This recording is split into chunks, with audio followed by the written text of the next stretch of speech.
Today, I want to read to you some of the scariest stories from Reddit that I cannot get out of my mind. I'm talking glitches in the Matrix that defy all sense of logic, haunted houses full of vengeful ghosts, and a man showing up at someone's door at 2 a.m. knowing way too many intimate details about them. And joining me today are my friends, Chris and Selena from the Can't Sleep podcast. I'm so excited to have them here in the Rogue Detecting Society headquarters with me. And if you're a fan of scary stories from Reddit, mysterious disappearances, and more, you found the right place because I am just like you. This is Heart Starts Pounding. I'm Kaelyn Moore, and make sure you subscribe to hear our weekly episodes.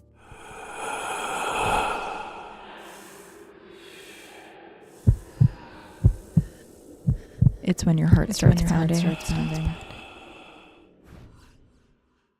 Chris and Selena, welcome to Heart Starts Pounding. Hi, thank you. Hi. Thanks for having us. I am so excited to have you guys. You have both, I told you this before, but probably the most requested guests per my audience. Really? So I think everyone's going to be really excited that you're here. Yeah, absolutely. Well, because you guys kind of cover it all. Like, Chris, you have your true crime channel. You guys talk about a lot of ghosty stuff. You go to a lot of ghosty places. It's really just like it's kismet that we're all here. Yes. Perfect. Yeah, actually, like it just makes sense. Yeah, we had a little talk before we met here right now. And yeah, it was just made sense. Get together. Have you guys gone anywhere ghosty recently?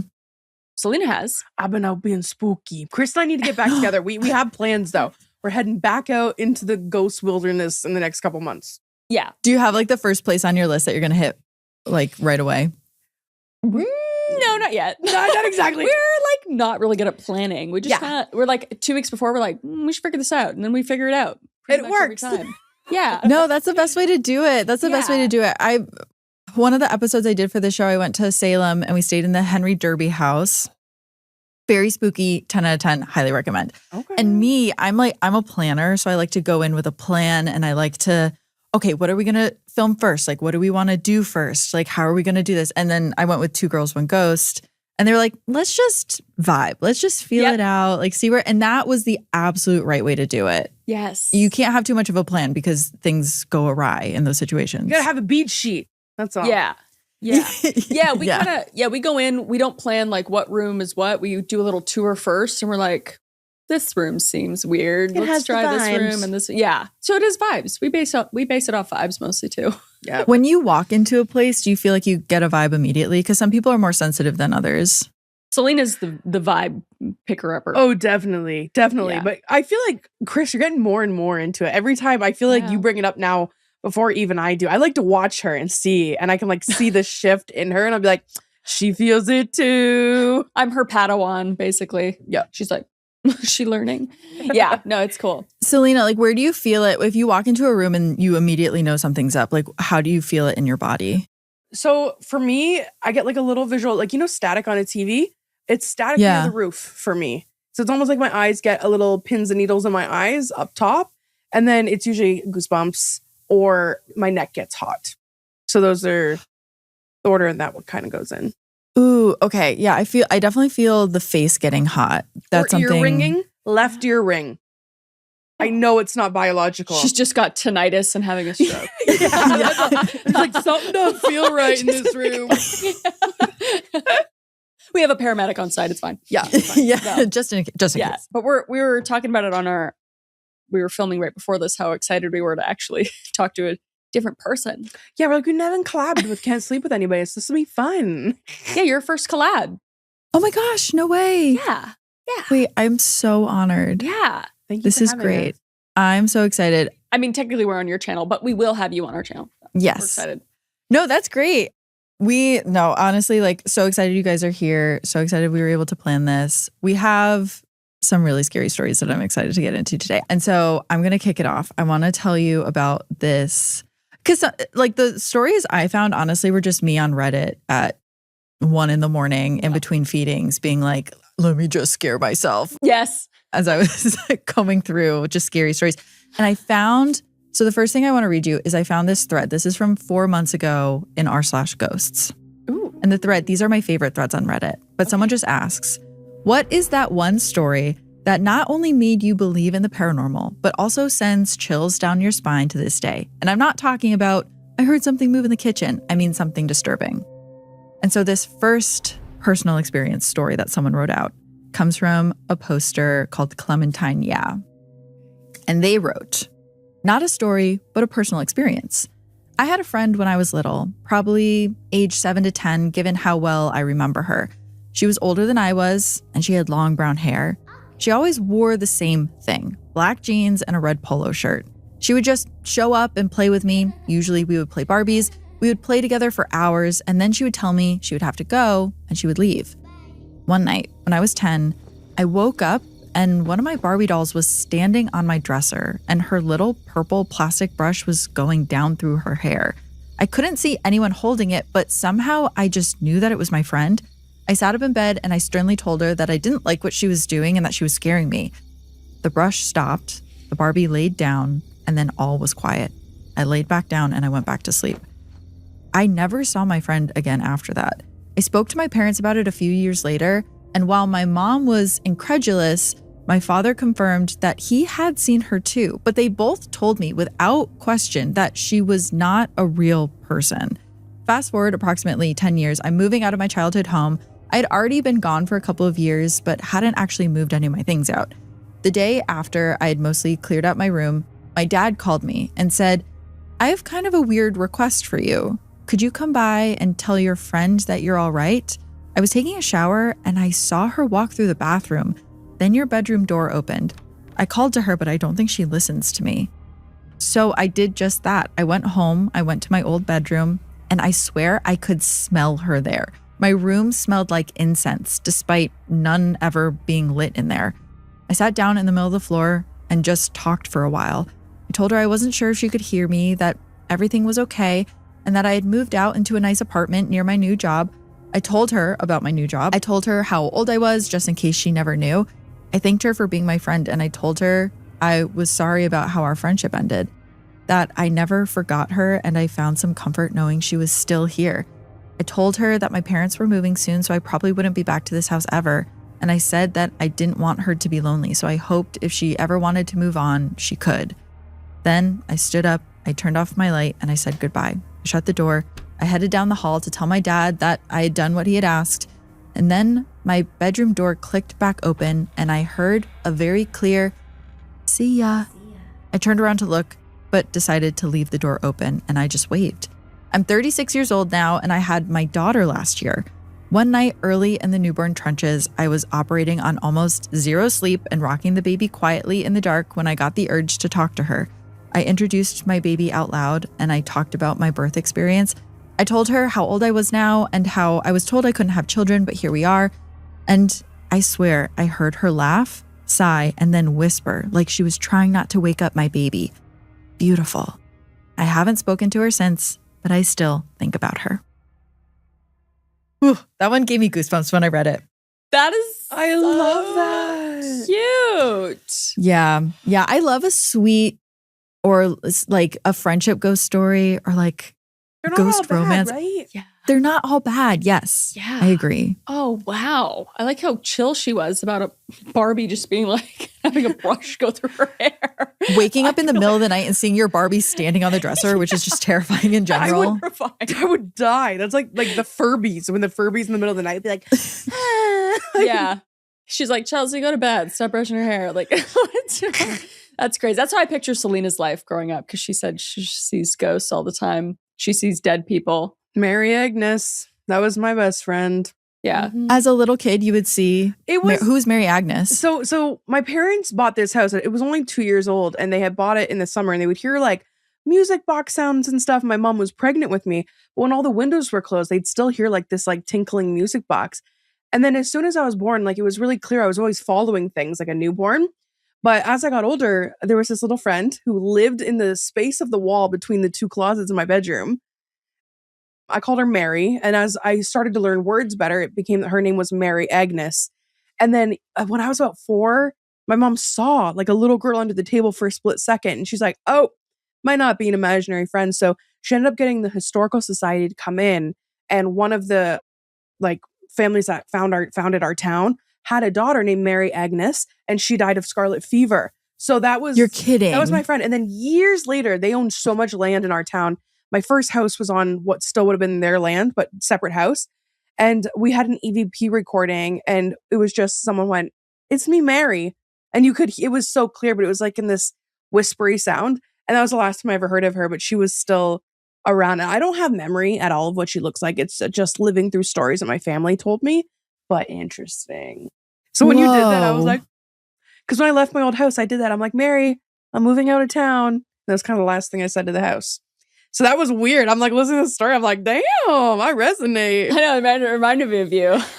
Yeah. That is crazy. Do you remember how old you were when it started? Honestly, it's like one of my first memories. So I would say I was like 3. And I remember really little, always seeing a woman in a black dress out of my peripheral all the time in the hallway. And it was like I'd sit at the table and I'd see her. When I'd look, she wasn't there. But my earliest memories as like a human and like being alive is of spooky stuff. You know, it was one of the bonus episodes that I did where we talked about past life regression.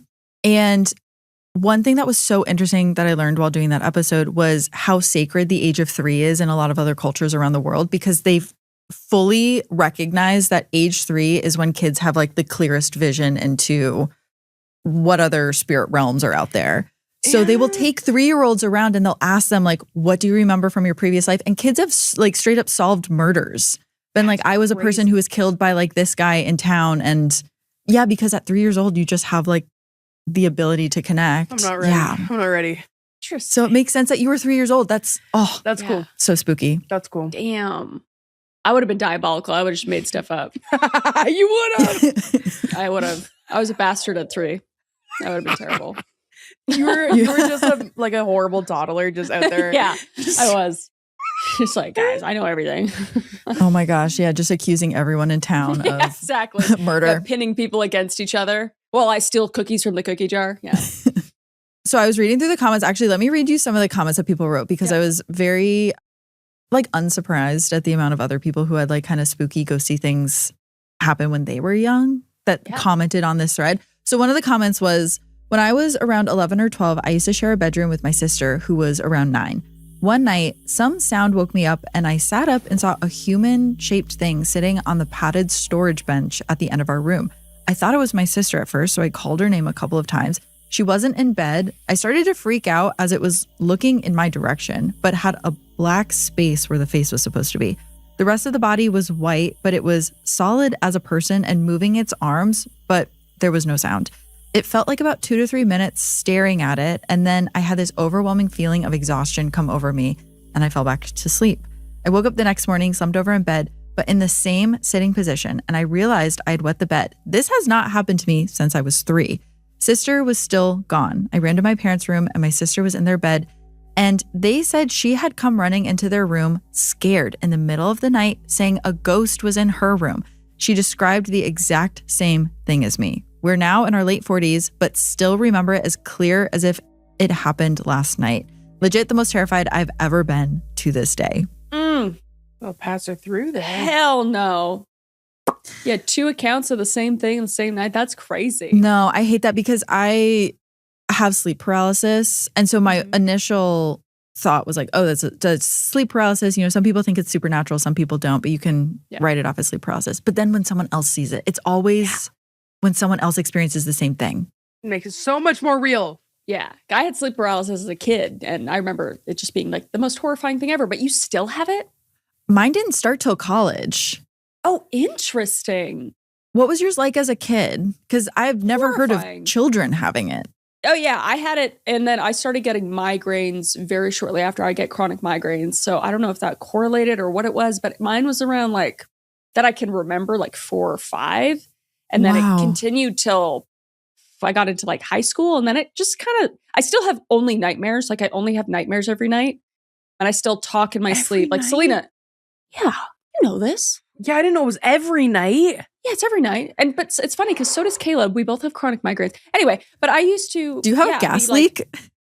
Yeah, have you checked for carbon monoxide?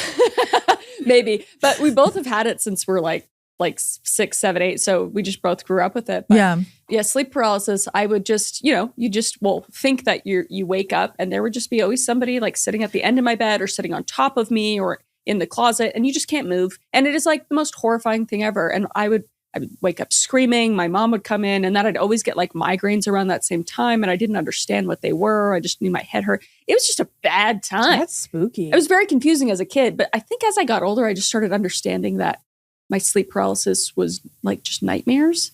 So like I could, and that migraines are migraines. So, but as a kid, it was terrible. Yeah. So I'm sorry you still have sleep paralysis. No, but at least as an adult, kind of what you were saying, you can understand that it's a nightmare, or you can at least understand, like, if I breathe. I had heard somewhere that on average that it only lasts 3 seconds, and I actually don't think that's true, but I've been able to, now when it starts, I can count, and my sleep paralysis demon will still come into the room, and we have a whole soiree, the whole thing we do where he'll get into bed with me, start crushing me. Whisper in my ear that he's going to kill me. All right. Well, are we moving on to the next story? Yeah. Do you want to read yours? You have the next one up. Yeah. You direct me. Go for it. All right. Okay. So this is my story. It is weird guy shows up at my parents' house at 1 a.m. looking for me and using details of my life that were valid 20 years ago. Help me figure this out. Already hate it. This is makes no sense, but okay. Posted by Lampro Capnos 1324 in r/RBI. What's RBI? Oh, Reddit Bureau of Investigations. Are you on that subreddit? I have a new one. No, I'm so excited. It's really good. It's just like a bunch of Redditors. There's like lawyers in there, but it's just people who are like, this weird thing happened. Can you help me solve what's going on? There was someone who was like, I think the woman upstairs is running a cult, and people will help like search what cult it could be. Like, what area are you in? Like, I'm looking up now. It's really cool. You should check it out. I'm so excited. I have a new rabbit hole. Fantastic. All right. This was October 5th, 2022. Trigger warning, possible stalking. This happened 3 nights ago, and I'm going crazy trying to figure it out. I just moved into a new apartment 1 month ago, and I am still unpacking and settling in. I have been using my parents' address as my mailing address, who live a few towns over, 20 minutes away, all my life. 3 nights ago, my parents called me at 2 a.m., freaked out, and proceeded to tell me the story. Oh my God, 2 a.m., okay. Apparently, 1 a.m., someone started banging on their front door and repeatedly ringing their doorbell. My stepdad walked downstairs and opened the door. That's some man. Leaving the front glass door closed and locked. There was a man standing outside who looked to be in his 30s with a black hoodie on with a hood pulled up around his face. He didn't have any distinguishing facial features, facial hair, or tattoos. Neither my stepdad or my mother, who was watching the whole thing out a window, recognized the man. The man said, "I'm so sorry to bother you, but I'm looking for my full name." My stepdad played dumb and said, "Who?" The man proceeds to state my full name again and says that my boyfriend is worried because I didn't come home that night. He claimed to be a friend of my boyfriend and told my stepdad that they are both out looking for me, worried because I didn't show up at home. I don't have a boyfriend. I live by myself with my 3 dogs and haven't been in a relationship in the past 5 to 6 months. Here's the weird part. My stepdad asked the guy what boyfriend he was talking about, and the man told him the name of the boyfriend I had when I was in 10th grade, nearly 20 years ago. My boyfriend in 10th grade has a very, very unique Italian name. Sorry. Selena and I read a story right before we came on to this guy named Mario, and it just made me think of Mario. Mario. And it's like, it's me, Mario. Very, very unique. Sorry. I hate my brain. Anyway, I've never met anyone with a full name even close to his.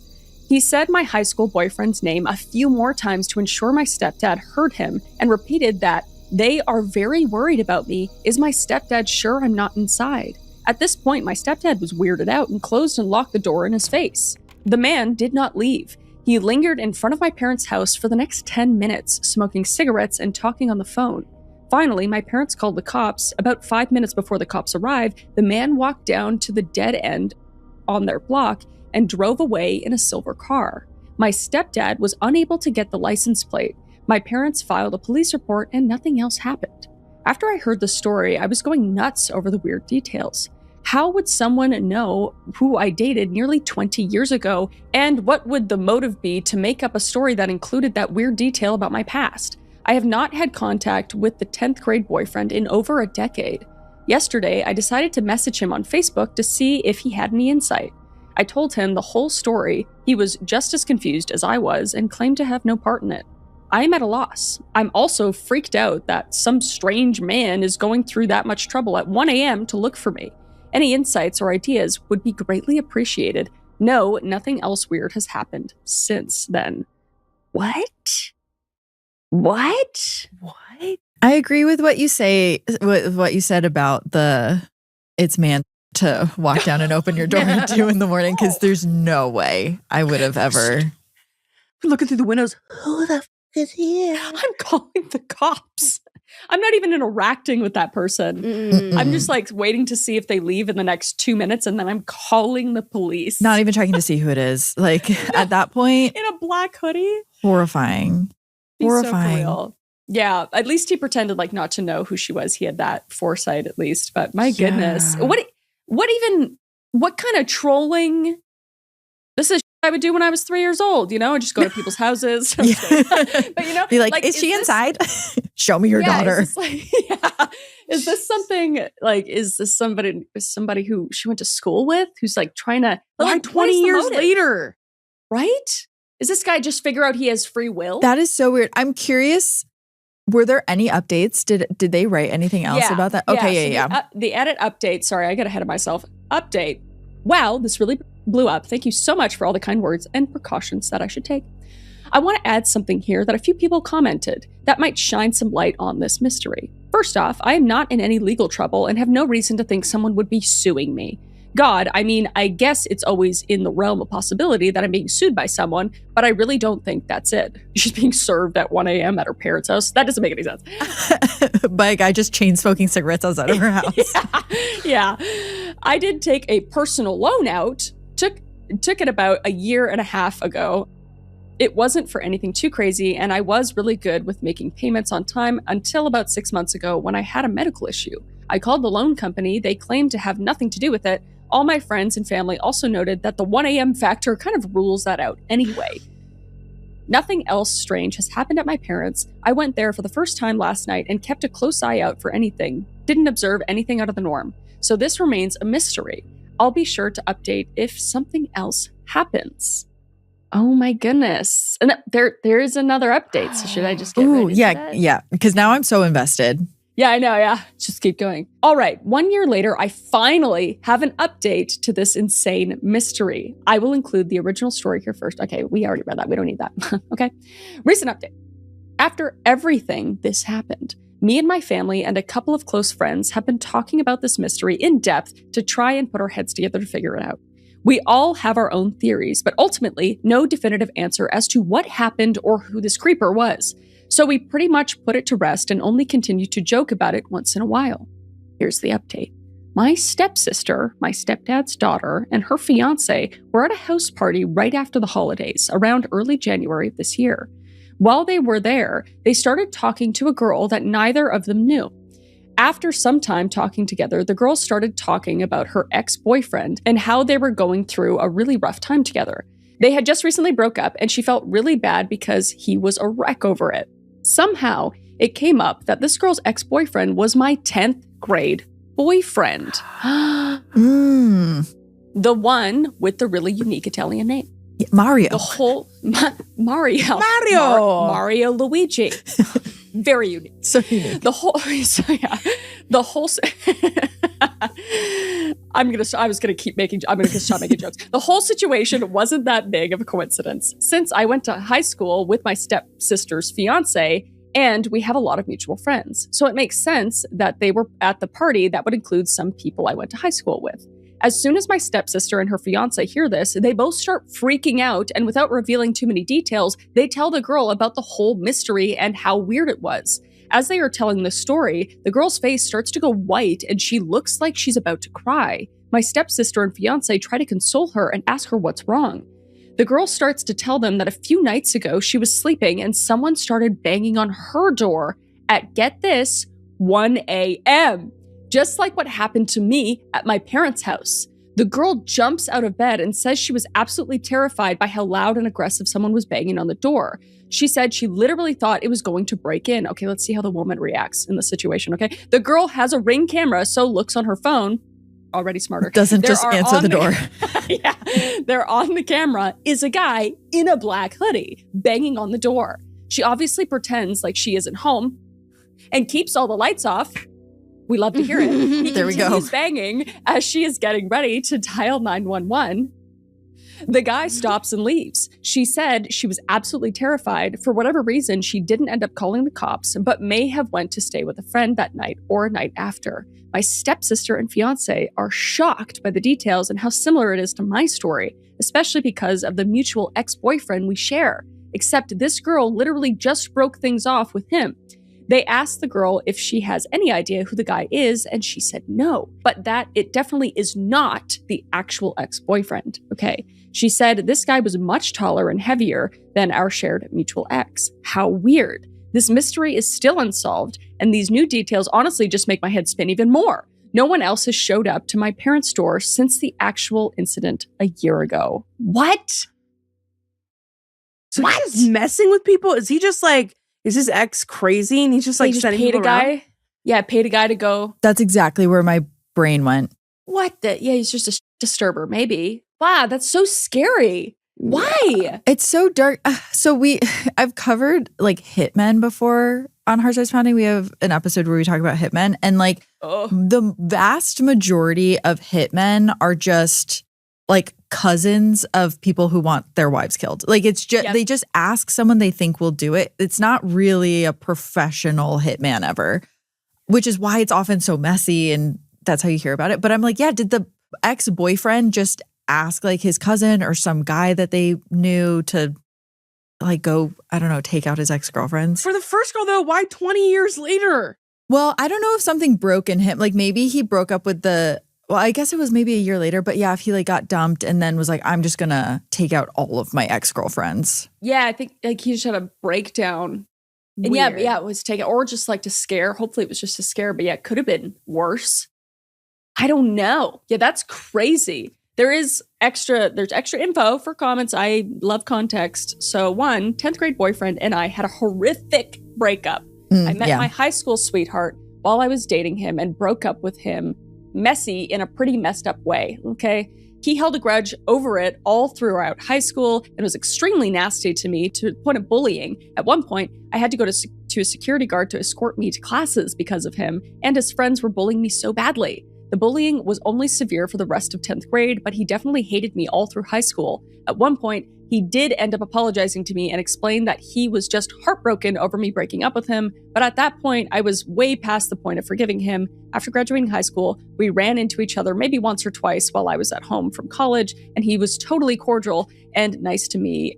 And we laughed the high school experience off. Oh, he was inside. He was just like boiling, even though he was acting cordial, I bet. Oh.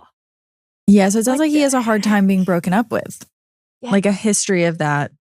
He's a bitter little man. Bitter little Italian man with a very unique name, Mario Luigi. Little Mario Luigi. Oh my gosh. That's crazy. Comments say, I don't know what's going on, but your father should never open the door at 2 a.m. for a damn stranger again in life. Yeah, absolutely. Absolutely. Yeah. Another comment says, this is really unsettling. If this had happened to me, here's what my first theory would be. My parents also still live in the same house I grew up in. Everyone I went to school with would know the address. It's a nice house, and one would assume that there's nice things in it. When I was a teen, I briefly got mixed up with the wrong crowd, who at the time wasn't too bad, but nowadays most of them are addicts and complete lowlives who have done time in jail. If my parents told me this story, I would immediately assume that someone I knew in high school who's now an addict was casing houses in the neighborhood, or even purposely targeting my parents' house because they already knew the layout, and rang the doorbell to see if anyone was home. And when they answered, they had to make up a lie. So they went with that because knowing the details might give plausible deniability. So what their real intention was, robbing the house, and they just claim they were confused if caught. But the story is still weird because he's talking about stuff like from 20 years ago. Why is that the default? That's so weird. No, yeah, I actually don't think it's that. Because also why... No, I don't either. Like if you're going to case a house, like you just see if there's cars in the driveway and then you just don't go to that house. Yeah. Like it seemed like, I don't think he was casing the house. Yeah. And if somebody knocks on the door, I would have just like ran. Yeah. I'd been like, no, thank you. Yeah. That I don't buy that just because of what his default was. It's no. Like, yeah, looking for the daughter of 20. It's like, what? I just found some weird yearbook. Thrift store and was like, no, I'm going to target this person. There's enough info in here. Yeah. Okay, but actually that's something I'm so scared of is someone just randomly picking me or my family. Yeah. Just something like that. Like, oh, I just saw your picture in this thing and now like you're my wife and I'm going to come get you. I don't know. That just freaks me out so much. Yeah. That's crazy. Yeah. It is freaky. Yeah. Stalkers. I don't know. Stalker stuff in general. That's all freaky. I know Selena and I have had our plethora of stalker stories over the years. Have you ever had anything like that? No. Good. I'm glad. Is it? Oh, I mean, you guys both have such like massive followings that it just, I fear that it just happens to everyone. Yeah, it's from that, but also without. Chris has had a lot which is. Without, like before all this happened too. Mm-hmm. And then, I mean, it's happened. I've had to move now since like. Yeah. Being a public facing or whatever. But yeah, even when I was just like 16, 17, working in certain places and there would be like a lot of male people that would come through and there was always like middle-aged men and they would like follow me around and leave like gifts on my car or like one person did. And then one person tried to like, sorry, it's just so ridiculous. It's just this like a 45-year-old guy who like got obsessed with me and like invited me to come on his helicopter and like go to a place north of where we were. And I was and you're like, just a teenager. No. Yeah, I have to finish my shift. Just in British Columbia, come out to the mountains in the middle of nowhere. Yeah, for real. I was going to say, like, he wanted to take you, like, deep into, like, the Canadian wilderness. Like, no. Yeah, literally. Yeah, like, I don't know. Anyway, just crazy stuff like that. But this it's just creepy. Like, people can just show up at your house. But this creepy. Doesn't make sense. I don't understand. I know. I feel like it's just a vendetta thing. I know. I followed this one girl on TikTok who... She was telling her stalker story, and it was this guy that she had gone to school with. She didn't know until like 6 years of him being obsessed with her that he had been following her for that long because he had never tried to interact with her. But he like saw her in, I think, a college class, became obsessed with her. And then for like 6 years was like saving her stuff and taking pictures of her and just keeping little mementos. And then eventually did start trying to make contact with her and tried to like befriend her dog before he went and talked to her so that the dog wouldn't bark when he would come to her house. Oh, that's so eerie. I hate it so much. Serial killer level stuff. Yeah, that's scary. Horrifying. Oh, that is horrifying. Yeah, it's almost worse just not knowing who is doing stalking. Yeah. It's very weird. Like, I guess I haven't known. Like, I've gotten mail that have like flash drives in it where they're like, we know where you live. We're going to come and get that. Oh my gosh. I remember that. I never looked at the flash drive, though. I gave it to the police. I wonder what's on it, though. Yeah, you should ask them. I'll follow up. All right, what do you got, Selena? Yeah, I'm very interested in what yours is now, Selena. So my 20 female fiance, 21 male, is refusing to buy our dream home that is an amazing area and super cheap because he thinks it's haunted. So this is posted in Reddit Relationships by Osilumpa, and this is 10 years old. Sold. Selena would move in immediately. I feel like all of us might actually move in. I know. I don't want to. That, when I bought this house, the second time we walked through, the lady's like, "Don't worry, it's not haunted." Why would you say that? Why'd you have to say it, ma'am? Why'd you say it? It's a haunted house. That's funny. All right. So me and my fiance have been together for 5 years. I'm a nursing aide and he's an electrician. He has always been a straightforward guy. He doesn't lie, and he says what he means, and he means what he says.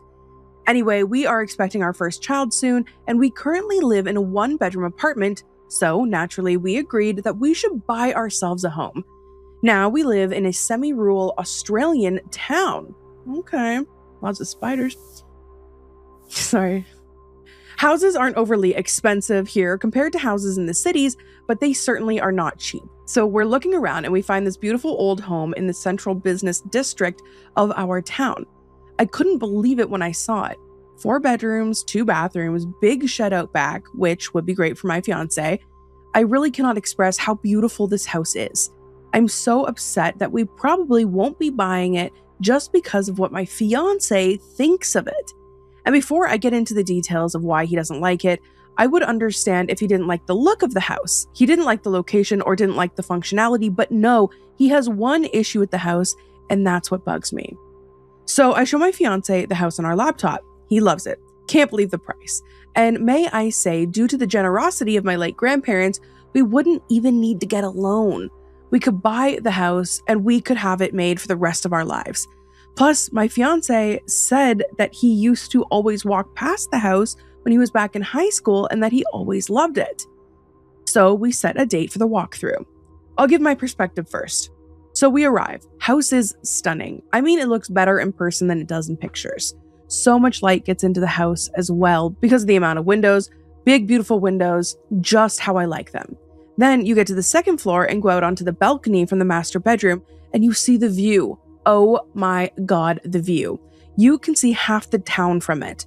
Now, while I am trying to contain myself, here's my fiance just walking around the house with a really sour look on his face. I asked him what's wrong, and he said he wasn't feeling well. Around 20 minutes into the walkthrough, the real estate agent had to take a call. That's when my fiance pulled me aside and particularly freaked out. He looks me dead in the eyes and tells me that the house is haunted. He said the moment he walked in, he could feel how dark and depressing the house was, and said the final straw was when we walked past the basement, and he said it was like a bottomless pit of darkness and felt like there was something evil waiting down there for him. Just don't go in the basement. Just don't go down there. Get over it. Just, the rest of the house, the big windows. There's a kitchen island. Shut up, Steve. All right. And hey, I saw how upset he was, and because we were going to get married, I sympathized with him. I asked him if he wanted to leave, expecting he'd say no because he's the kind of guy that likes to finish what he starts. But he immediately said yes. So we leave, and that was that. I asked him if he would even consider the house, and he said absolutely not. At first, I thought he was having a moment, like he was afraid of finally being an adult/father, moving into a house and so on, but he kept looking at other houses for sale. We found another house that's pretty good, but doesn't come close to the other house, and he's ready to buy it. So we're gonna settle for a decent house instead of the amazing one because he felt like it was haunted. So yeah, I want to know what to do. And this isn't a deal breaker for me by any means, but I'm still upset over it. So yeah. Also, sorry about the quality of this post. It's 1 a.m. I'm angry, tired, and upset. You know what? Maybe he's like super in touch and he hasn't told you and he knows, and maybe he just knows the future is bleak. If like, it's so beautiful. Why is it for sale? That's true. Yeah, for sure. It's like, who's died in this house? Which, don't they have to legally say? I don't know about Australia, but don't they have to legally tell you if somebody's died in the house or something? Certain amount of years. Ooh. And I think certain reasons. I think if it was something that could leave an impression, something like murder, but I think if it's like a simple die in their sleep, I don't think that they don't have to. I know there was like the poltergeist lawsuit that was in New York where a guy had advertised the house as being haunted. Yes. He had like publicly told people it was haunted, and then he didn't include that when he sold the house, but then the people who moved in found out it was haunted the hard way. Right. And he got in trouble for not disclosing that. So like now, I guess if you ever publicly say that the house is haunted, you have to disclose in the listing that it's haunted. Which I feel like makes sense. Like, I'd like to know, I think. I would want to know. Do you think you would want to, well, I was going to say, would you want to know if someone died in the house? But yeah, I think I pretty much across the board. I guess like, if it was just that someone was old and passed away in the home. Yeah. I'd still want to know, but I'd be fine. They didn't tell my parents when they bought their house. They found out a couple years later. But we knew that the guy, they bought the house from an estate where someone had died, but we didn't know it was in their bathroom. And then they found out later. Like, the real estate agent didn't tell them. Oh, wow. How'd they find out? I think they ended up... Oh, neighbor. Oh. It was the neighbor like that told them. So he retired. 3 days later, he was going to go on a road trip with friends. Had packed the car. No. The friends show up. Car's packed on the driveway. Doors locked. They end up getting in. They can hear the shower running. He was on the floor in my parents' master bathroom, stepped out of the shower, fell over, and died of a heart attack.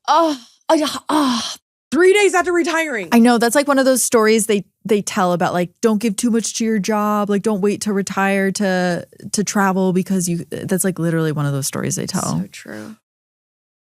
Wait, was there an update on this one? Okay, so there weren't updates, but there were comments. Oh, wait, no, there is an update. I'm a total liar. Come on, man.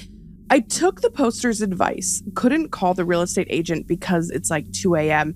So I looked up the address on the internet. A woman who lived in the house with her husband in the 50s pushed him down the basement stairs and the fall there it is. Killed him. Yeah. He was allegedly abusive. That is enough for me. I do not believe in ghosts, but I am not living in a murder house. The murder actually had a huge court case for a small town. Surprised I didn't know about it. I was just, when he talked about the basement, I was like, the staircase, the show. Yes. Have you seen that? Yes. Oh, I've seen the documentary. I thought about that immediately. Yeah. The documentary. Yeah. I think there was a docuseries or was a documentary. Anyway, that's immediately what I thought of when he talked about, yes. When he talked about it being in the basement, I was like, somebody got pushed down those stairs.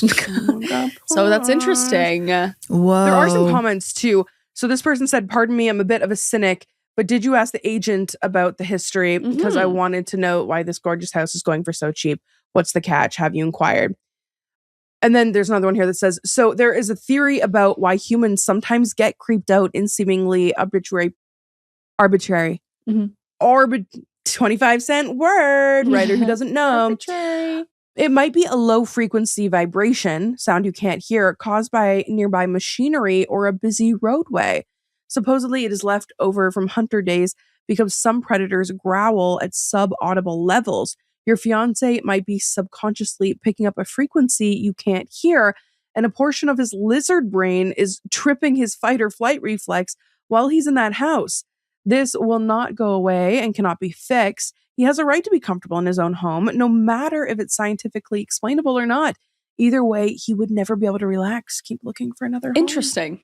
Huh. That's like a whole other perspective. That's interesting. Yeah, I had heard about that too. It's like, I think it's 18 hertz is like the specific frequency that will make people kind of like hallucinate ghosts. But it sounds like he heard a ghost. He was just like fully reading something from the basement. Especially since someone was murdered in the house where he was uncomfortable.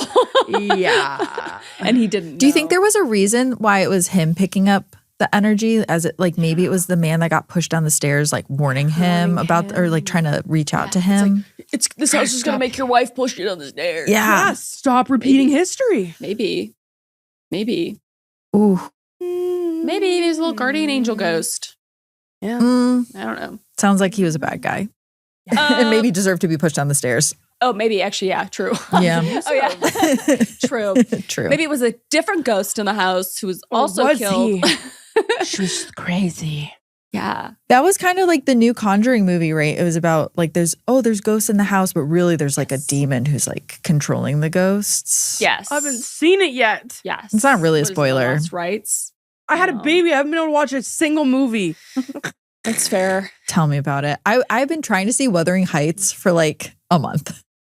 And I'm never going to see it until I can just watch it on my TV.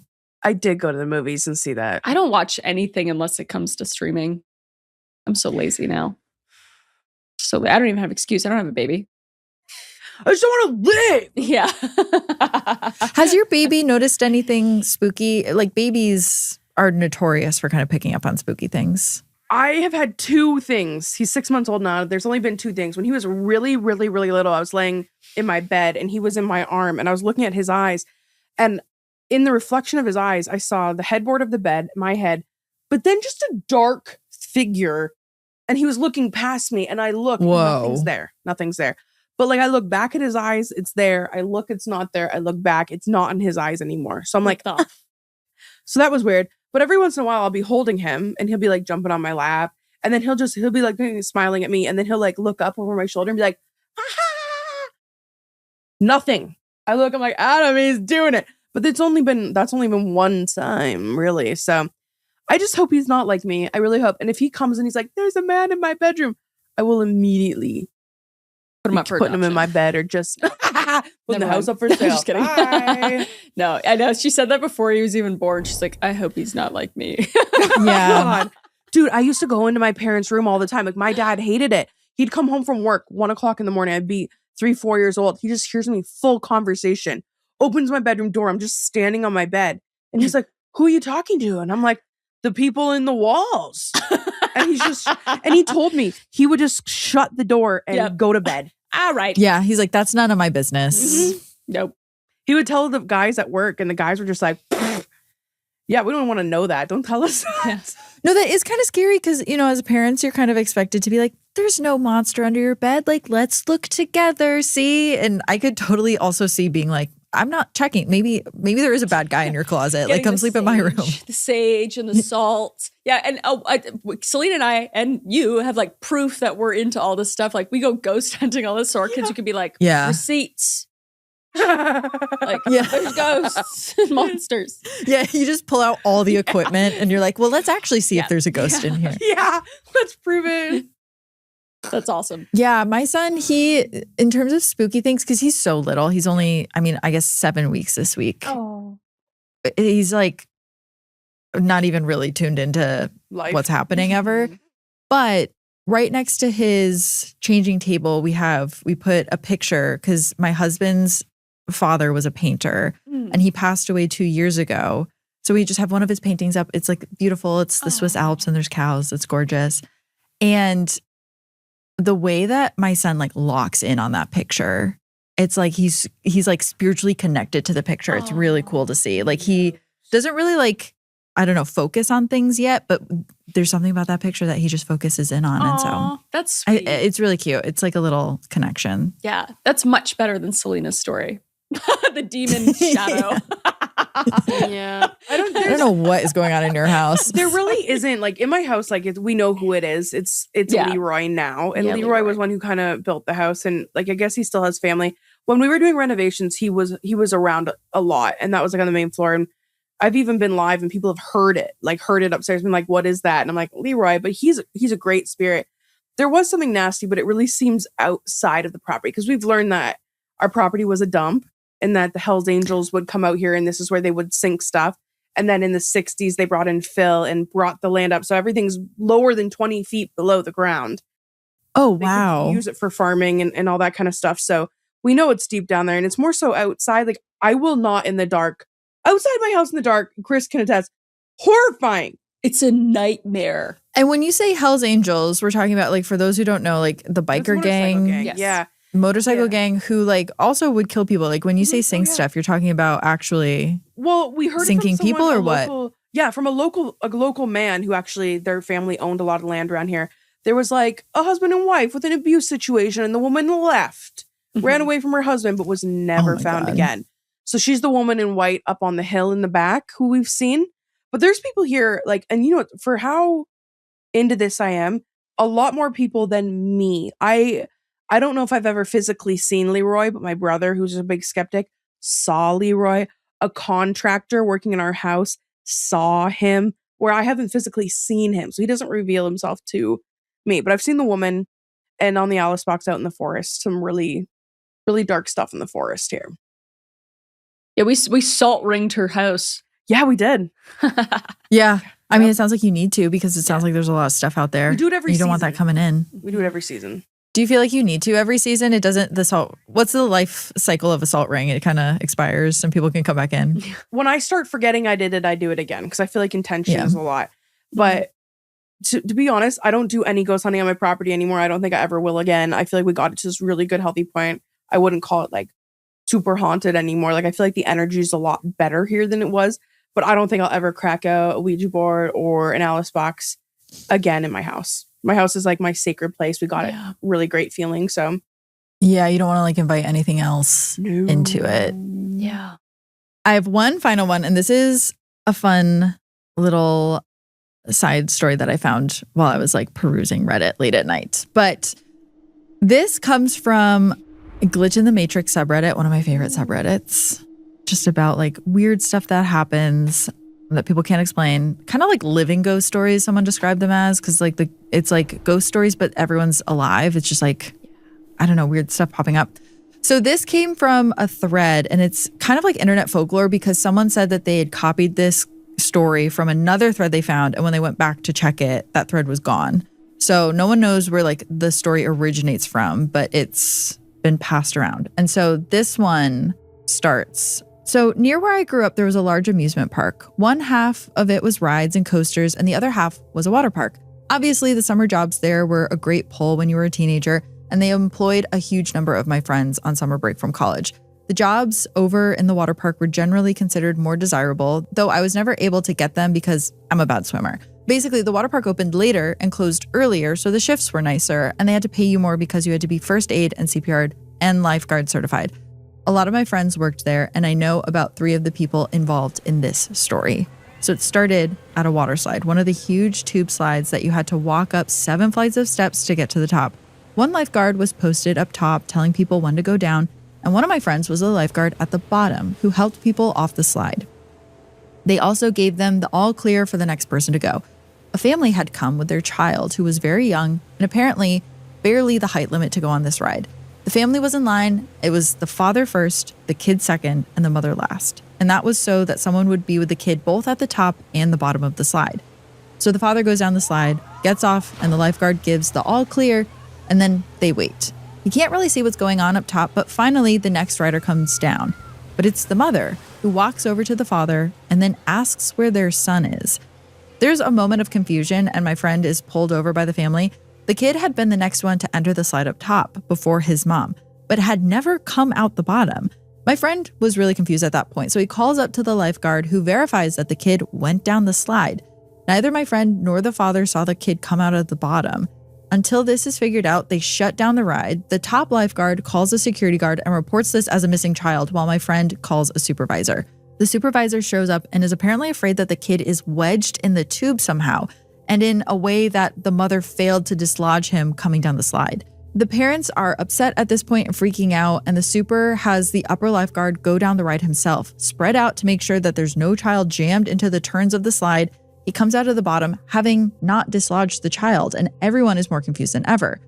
Meanwhile, security called the lifeguards, saying that they just turned up a missing kid near one of the coasters. Could they get a description of the missing child? The super sort of dismisses it offhand and says that it couldn't have been the same child. The coaster they found the kid by was clear across the park, and the child was only missing for a few minutes at this point. Instead, the super has a bunch of lifeguards run up the stairs and come down the slide, still hoping to dislodge the kid, while the other employees quietly look around the bottom, just in case the kid somehow managed to fall out of the tube. Meanwhile, upper management gets called in, and the parents of the kid are alternating between yelling and blaming each other, panicking, and threatening to sue the park. Upper management calls security and decides to ask them to pull the security camera footage from the top of the slide to try to figure out what happened. A kid a few years ahead of me in high school happened to be working security, and he was there when they pulled the footage, and one of the security guards said that he was almost positive that that was the kid they had in the room, the kid that showed up across the park, missing their parents. They get the kid's name, and sure enough, he is in the missing children's room, safe and sound. And here's where things get weird. The footage shows the father, the kid, and the mother entering the slide. It's also time-stamped, so they know when the child went down the slide. The incident report for when the kid was found clear across the park behind the roller coaster shows that he was discovered less than 5 minutes later. And if you've ever noticed, nothing in an amusement park is laid out linearly. There's always fences and bushes and buildings between you and where you want to go. The idea is to make you ramble about between rides and cut down the ride wait time. Weirdest of all was that the incident report said that this child seemed disoriented and was at first not able to respond to questions. It also stated that the kid, who was apparently in a water slide 5 minutes prior, was bone dry. This was the talk of the park for about a week, with everyone trying to come up with explanations. Guards searching the other security footage to try to find the kid going across the park, people trying to get from the slide to the coaster, and then upper management came out and basically hushed the whole thing up. Supervisors told the lifeguards that if they heard anyone talking about it, that they would be fired. Pretty soon, the park moved on to whatever the next drama was, and it got swept aside. But yeah, child goes down slide into time and space portal. The Fringe. I love it. Fringe, Men in Black. Yes. It's like I've read stories about this, or like covered stories about this in Appalachia specifically. Where there's like a kid that is found 6 miles away, disappears immediately, and he's unscathed. Like he could not have gone up this mountain. All these things. It makes no sense. So you just can't make sense. Like we're living in a simulation, man. But now this one, there's cameras. Like, is it real? Is there footage? Yeah, I guess in this telling of the story, there is like footage of them going down and then the kid just showing up across the park. So weird. That is so strange. I don't even know what to make of that. I know. I covered a story where this woman, so this was a woman that I interviewed back in the day during Heart Starts Pounding when we were like just interviewing people telling their scary stories. But she went to a park in New York, in upstate New York, and went on a trail with her boyfriend. There were two of them together. They're like walking around for 20 minutes. And when they get off the trail, her boyfriend's family was like yelling at them like, oh my God, you've been gone for 3 hours. Because they were having like a family party that day. And apparently like she and her boyfriend disappeared for 3 hours. And they were really concerned and they drove around and they were like shouting their names. And they went down the trail and they shouted for them and they didn't see them there. And she was like, it's so weird because I swore that I had only been gone for 20 minutes. And then the more you like research the park, the more you realize like other people have had that same exact experience there of like these weird time lapses and not necessarily showing up in other places, but I don't know. Sometimes there's just like a portal or whatever in a place. They say glitches in the matrix. Oh man, that just makes me want to give up. None of it's real anyway. None of it's real. Why do I have to go to work? Everything's fake. Everything's fake and somebody's controlling us. What the hell? If I like think too hard about us being in a simulation, I like start to panic a little bit and that's me when I think about space. What's beyond everything? What is everything? Don't. Yeah. Makes me freak out. Freak out. I know. If we're just in some like Sims simulation, some kid is playing on their computer. Right? I don't want them to see what I've done. I hate it. And it just glitched and that kid just went across the park. Mm-hmm. We're in just like a roller coaster tycoon type situation. Yes. Yeah, that literally is roller coaster tycoon. That's it. Somebody just picked up a little guy and just dropped him. Dropped him. And he's like, what's going on? I just want my mom. Poor little guy. That guy he's going to need therapy for the rest of his life. Oh. Yeah, I would be curious like what his perspective was on what happened. Like, did you just wake up and you were across the park and you don't remember? Come out a slide and you're just standing there? Right? Because, well, what they said is he was disoriented and had nothing to say.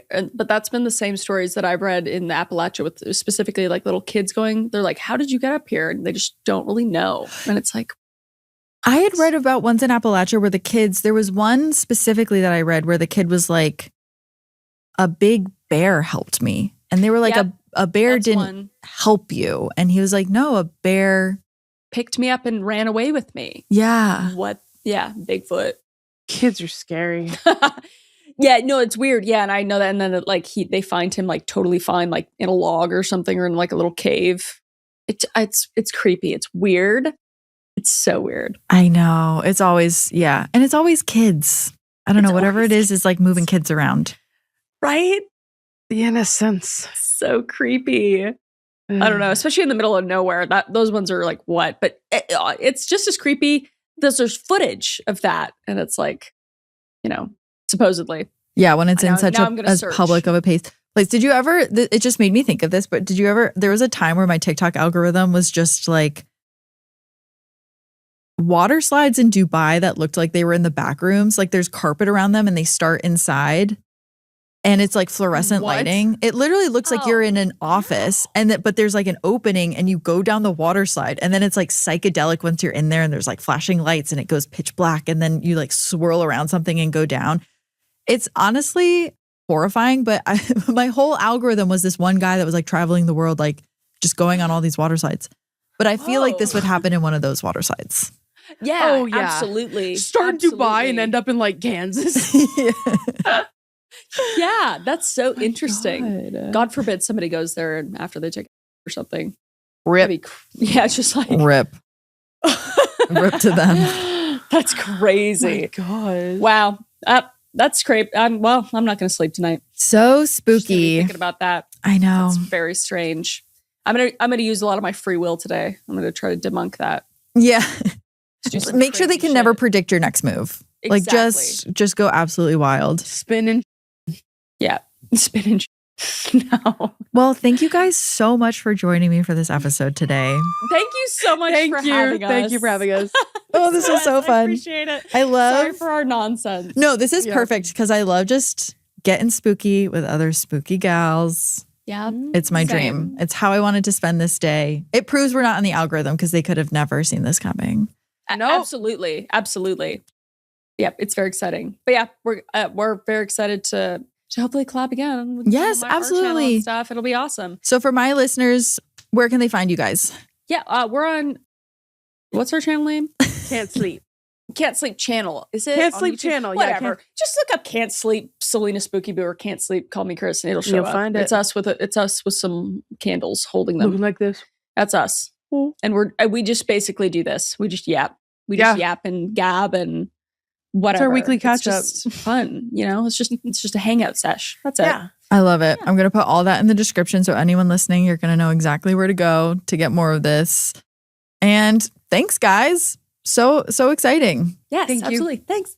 Catch you later. Bye. Heart Starts Pounding is written and produced by me, Kaelyn Moore. Heart Starts Pounding is also produced by Matt Brown. Our associate producer is Juno Hobbs. Sound design and mix by Red Rum Creative. Special thanks to Travis Dunlap, Grayson Jernigan, and the team at WME. Have a heart-pounding story or a case request? Check out heartsartspounding.com.